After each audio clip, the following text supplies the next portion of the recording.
بنورنا الدنيا وننشر في الفضاء أملا ونعلي عزم همتنا فمن طلب العلا وصل.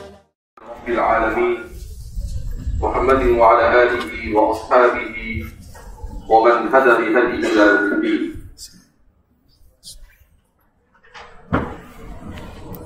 امام بخاری کتاب الجہاد کے تحت 89ویں باب میں باب ما قیل فی درع النبی صلی اللہ علیہ وسلم والقمیص فی الحرب کے تحت پہلی روایت محمد بن المثنى سے بیان کی، جس میں نبی کریم صلی اللہ علیہ وسلم کہ یوم بدر میں دعا کرنے اور آپ کے اللہ کے سامنے الحاح وزاری اور آپ نے کن کلمات میں دعا کی اور کس وجہ کی کیفیت میں دعا کی اسے بیان کیا، اور اسی میں آپ نے فرمایا کہ نبی کریم صلی اللہ علیہ وسلم کی دعا آن دا اسپاٹ قبول ہوئی، اسی وقت آپ صلی اللہ علیہ وسلم کی دعا قبول ہو گئی، اس طور پر کہ جب آپ صلی اللہ علیہ وسلم دعا سے فارغ ہو کر باہر نکلے تو آپ کی زبان اقدس پر یہ آیت کریمہ تھی،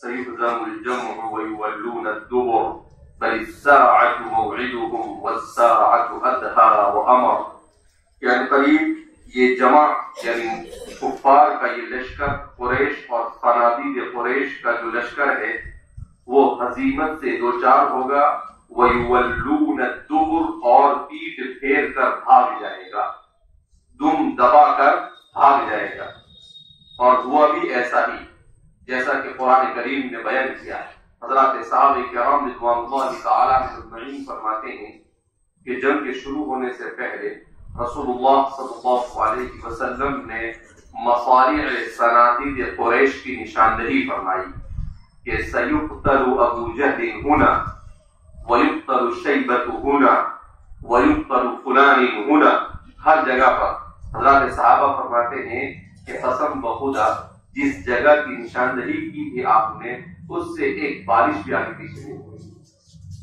جہاں پر جس کے لیے آپ نے کہا تھا کہ یہ شخصیت یہاں پر ماری جائے گی اور یہ حضرت یہاں پر مارے جائیں گے تو برابر وہ وہیں پر مارے گئے۔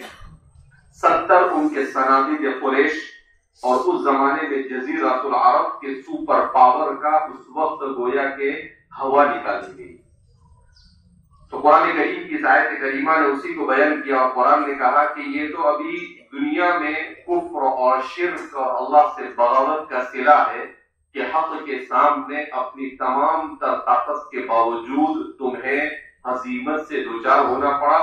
کہا بل الساعة موعدهم، ابھی قیامت کے دن جو تمہارے ساتھ ہونے والا ہے وہ تو ابھی باقی ہے، یہ تو کچھ بھی نہیں ہے، وہ تو بہت سخت عذاب ہوگا۔ والساعة أدہا وامر، اور قیامت یہ بڑا ہولناک اور بڑا ہی زبردست واقعہ ہے جس کو انسان تصور بھی کر سکتا نہیں ہے۔ قال وہیب حدثنا خالد یوم بدر، کیونکہ اس سے قبل میں یوم بدر کا ذکر نہیں تھا، اس وجہ سے تعلیقاً امام بخاری رحمۃ اللہ علیہ وہیب کے حوالے سے بیان کرتے ہیں۔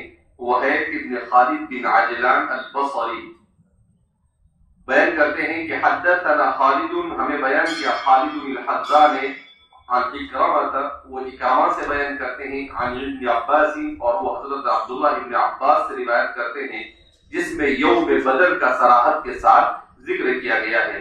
تو اس سے قبل والی روایت میں جو تھوڑا سا ابہام تھا وہ اس تعلیق کے ذریعے سے اس ابہام کو دور کر دیا گیا۔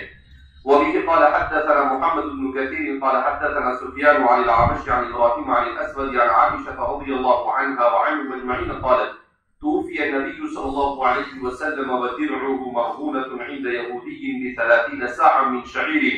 وحدثنا معلم قال حدثنا عبد الواحد قال حدثنا الأعمش وقال رهنه درعا من حديد وقال يعلى حدثنا الأعمش درع من حديد.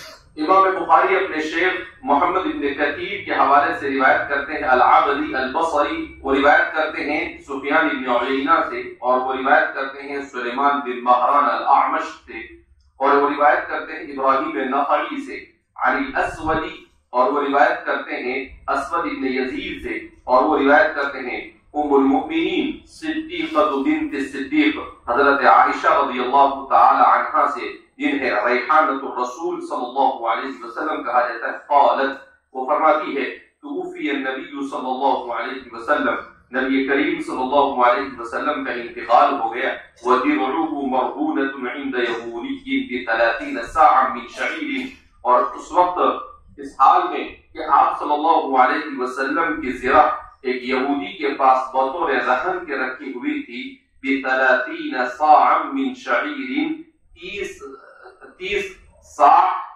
شعیر یعنی جو کے عوض، شعیر کس کو کہتے ہیں؟ جو کے عوض، 30 صاع جو کے عوض۔ صاع کتنے کا ہوتا ہے؟ نصف صاع من بر، صدقے میں دیا جاتا ہے، کتنا ہوتا ہے؟ 2.25 کلو، نصف صاع، تو ایک صاع کتنا ہو گیا؟ 2.25 پر ڈبل کرو، 3.5، ایک صاع کتنے کا ہوتا ہے؟ 3.5 کلو کا، تو 30 صاعاً، 30 صاع، تو 3.5 کو ضرب دیں گے کس سے؟ 30 سے، تو کتنے ہو جائیں گے؟ 115، 105 کتنا ہو جائیں گے؟ 105، یعنی 35 اور 35، 3 مرتبہ آپ 35 کریں گے تو کتنے ہوں گے؟ 105۔ تو گویا کہ 105 کلو جو کے عوض میں رسول اللہ صلی اللہ علیہ وسلم کی زرہ یہ ایک یہودی کے پاس بطور رہن کے رکھی ہوئی تھی۔ کیا مطلب؟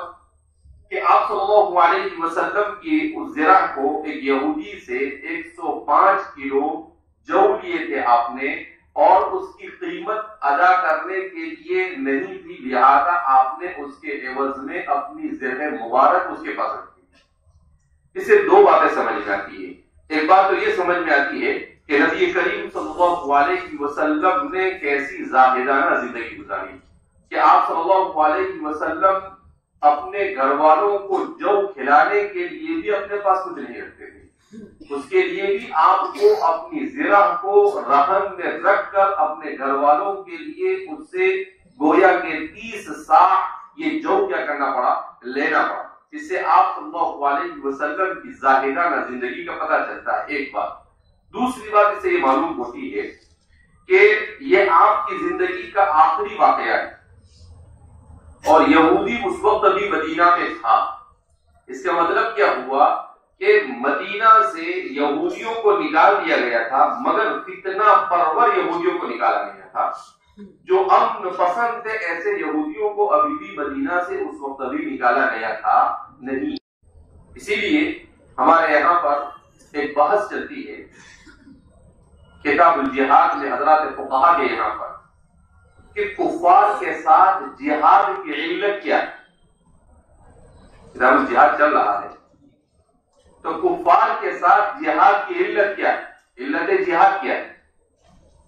علت جہاد کے سلسلے میں علماء کے 3 اقوال۔ امام شافعی رحمۃ اللہ علیہ فرماتے ہیں کہ علت جہاد کفر ہے۔ علت جہاد یہ کیا ہے؟ کفر ہے۔ امام احمد بن حنبل فرماتے ہیں کہ علت جہاد یہ شوکت کفر ہے، کفر نہیں، شوکت کفر ہے۔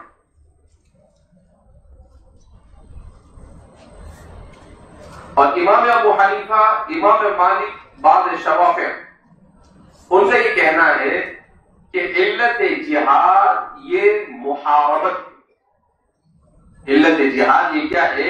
محاربت۔ کیا مطلب محاربت کا؟ کہ سامنے والے کا مسلمانوں کے در پہ ہونا، اس کا مسلمانوں کے ساتھ عداوت اور دشمنی رکھنا، اور اس عداوت اور دشمنی کی وجہ سے اس کے شر سے بچنے کے لیے، مسلمانوں کو بچانے کے لیے جہاد کیا جاتا ہے۔ یہ جمہور کے یہاں پر محاربت یہ علت جہاد. یہ کیا ہے؟ علت جہاد. اس لیے کہ اگر صرف کفر علت جہاد ہوتا، کفر کو علت جہاد قرار دیا جاتا، تو اس صورت میں ان کے ساتھ معاہدات بھی درست نہ ہوتے. مگر رسول اللہ صلی اللہ علیہ وسلم نے ان سے معاہدے کیے. اس کا مطلب یہ ہے کہ کفر یہ علت نہیں. دوسری بات، شوکت کفر یہ بھی علت نہیں. شوکت کفر کا مطلب کیا ہے؟ کفر کا ٹھاٹ بانٹ سے جو رہتا ہے اس کو توڑنا اور اسے ذلیل کرنا. جمہور فرماتے ہیں کہ وہ بھی نہیں.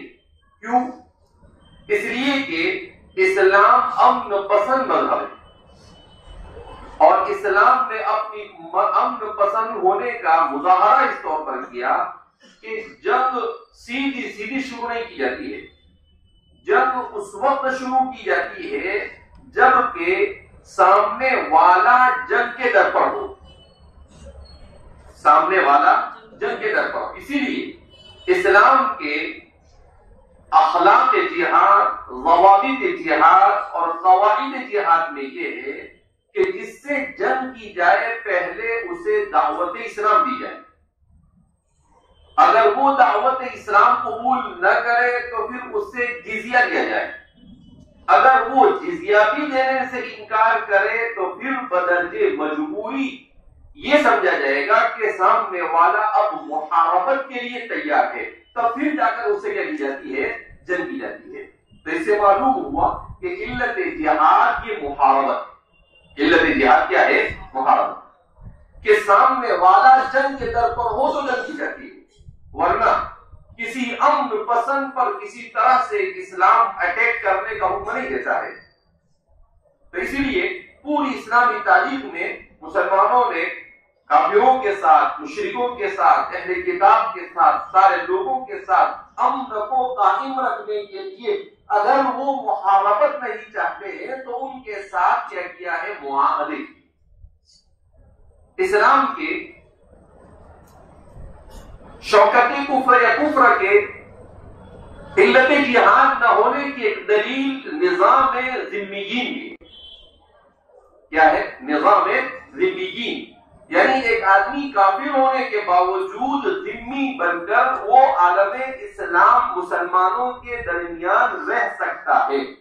اس کا مطلب یہ ہے کہ کفر اور شوکت کفر علت جہاد نہیں. آج کے زمانے میں ذمی کیا ہے؟ کسی مسلمان ملک کا کسی غیر مسلم کو ویزا دے دینا یہ ذمی بنا. البتہ احکام بہت الگ ہو گئے.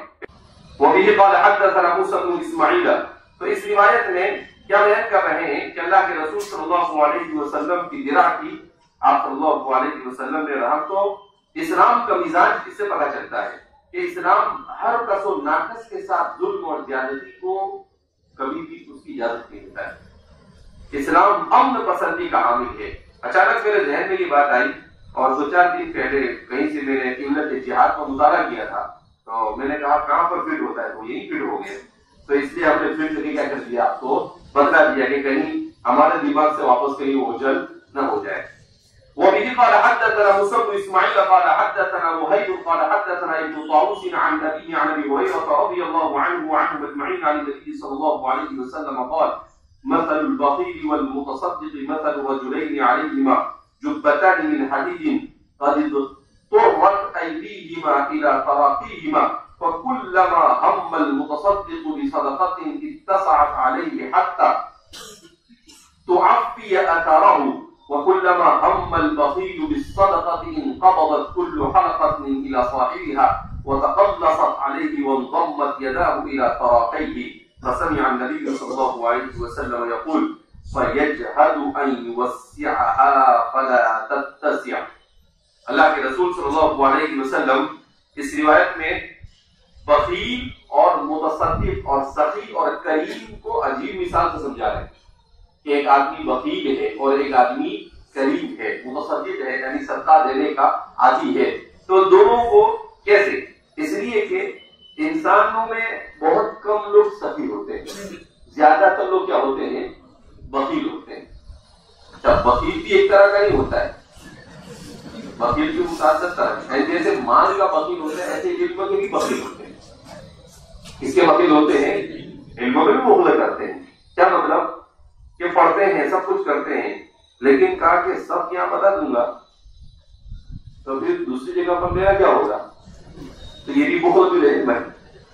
یہ بھی کیا ہے, آدمی جو علم میں رسوخ کیسے پیدا ہوتا ہے, جو مطالعہ کرے سیدھا اڑیل لے, جو پڑھا جو ذہن میں آیا اس کو وہیں پر بیان کر رہے ہیں. حضرت تھانوی رحمۃ اللہ علیہ کے بارے میں آتا ہے کہ حضرت کے پاس ہمیشہ ایک کاغذ اور ایک پینسل یہاں رکھی رہتی چھوٹی سی. تو گھر پر بھی جب سوتے تھے حضرت تو کہا کہ تکیے کے پاس ایک کاغذ اور پین رکھے. اب کسی نے سوال کیا کہ حضرت یہ کیا ہے, یہ تو بڑا ہی ایسا لے کے گھومتا ہے. بڑے بھی اچھا سیب دینے کے لیے سب محنتیں کرتا ہے نا. ہمارا کام ہے انسانوں کو اچھا سیب دینا. انسانوں کو یہ ہمارا کام. میں اس لیے کاغذ میں ساتھ میں رکھتا ہوں کہ کبھی بھی اللہ کی طرف سے دل میں کوئی بھی بات آتی, جہاں بات آئی فوراً کاغذ نکالتا ہوں, پھر فوراً کا بعض مرتبہ ایسا ہوا کہ رات میں نیند میں سے آنکھ کھلی اور کوئی بات, علمی بات یا کوئی اصلاحی نقطہ ذہن میں آیا تو سوچتا تھا صبح میں لکھوں, لیکن پھر صبح میں رہ جاتا تھا. تو پھر بستر کے پاس بھی کاغذ اور پین لے کر جہاں سمجھ میں آیا رات میں نیند میں اٹھا تو وہیں لکھتا تھا اور پھر رکھ دیتا. اور پھر عجیب بات آپ نے کہا دل میں کسی علمی نقطے کا آنا یا دل میں کسی خیال, اچھے خیال کا آنا, یہ بھی اللہ کی نعمت ہے. اور اس کی قدر یہ ہے کہ اسے لکھ لیا جائے, اسے بیان کر دیا جائے. اگر آپ نے اس کو لکھا نہیں, اس کو بیان نہیں کیا تو اس کا مطلب یہ ہے کہ آپ نے نعمت کی قدر نہیں کی, اس نعمت کو ضائع کر دیا. اللہ نے نعمت دی اور آپ نے اس نعمت کیا کر دیا, ضائع کر دیا. تو اس لیے طالب علم اور عالم کی حیثیت ہمیشہ اس کے پاس کیا ہونا چاہیے, کاغذ اور پین. بیان بھی ہو رہا ہے, کوئی بیان کر رہا ہے تو فوراً اس کا کاغذ پین دے. کوئی بھی اچھی بات آپ کو لگی فٹ آپ نے کیا کر دیا, اس کو لکھ دیا. اب کاغذ پین بھی نہیں لیتے, توجہ سے سنتے بھی نہیں ہے, تو پھر کیا ہوتا ہے, تھوڑی دیر پہ شیطان آگے کاری کرنا شروع کر دیتا ہے. اس کا جواب کیا ہے کہ اسلام اگر سلامتی والا مذہب ہے تو عہد نبوی اور دور خلافت میں اتنی جنگ کیوں ہوئی؟ اس لیے ہوئی کہ سامنے والے محارب تھے. سامنے والے کیا تھے, محارب. ایسی تھوڑی اللہ کے رسول صلی اللہ علیہ وسلم نے سیدھا جا کر مکہ میں حملہ کیا نہیں کیا. وہ آئے ادھر, کہاں آئے, بدر میں. کہاں پر آئے, بدر میں. وہ آئے احد میں, وہ آئے خندق میں, وہ آئے. اس کے بعد صلح حدیبیہ ہوئی, اس کے بعد بھی نہیں سدھرے تو پھر وہاں گئے. صلح حدیبیہ توڑا تو گئے وہاں پر. یعنی کتنے مواقع فراہم کیے ان کو, اتنے سارے مواقع کے بعد بھی نہیں سدھرے تو کیسے چھوڑ دیں ان کو. خیبر میں بھی ایسے تھوڑے ہوا, بنو نذیر, بنو قریظہ سب یہاں سے بھگا بھگا کے ان کو وہاں بھیجا. وہاں پر جا کر بھی کاری کرتے رہے.